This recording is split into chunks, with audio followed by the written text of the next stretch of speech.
Enyonyi eno gy'olaba wansi y'emu ku nnyonyi za UPDF enwanyeeza MI-24 fighter jet gye babadde baakatwala e Kabarole mu nkambi y'amagye mu Hoti gy'eneesinziira eyolekere Congo okufufugaza abayeekera ba ADF era abasirikale babadde tebakkiriza bantu ba bulijjo kugisemberera kababeere bannamawulire n'ebifaananyi bino by'olaba tubifunye mu bubba. Zezimu ku ezo helicopters zetukozesa ennaku zino okulwanyisa omulabe ADF e Congo. So yabadde eze kugwa omulimo.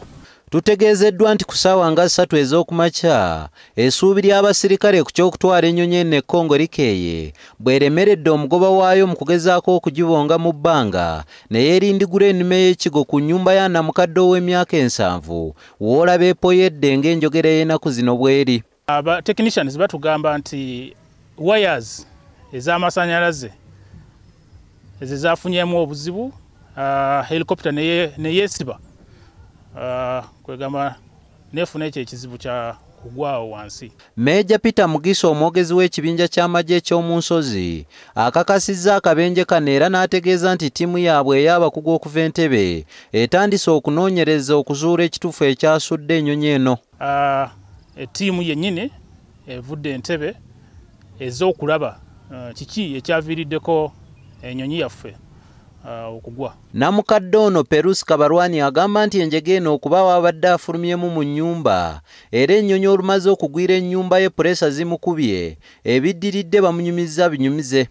Nyahura kubitakura ninywa amaizi busaha nincumitwa nipurura nyena tinyina busingi. Kabarwani n'ab'omu nju ye batukakasizza nti mpaawo kintu kyonna kye baasigaziza mu nju newankubadde teri yafunye buvune.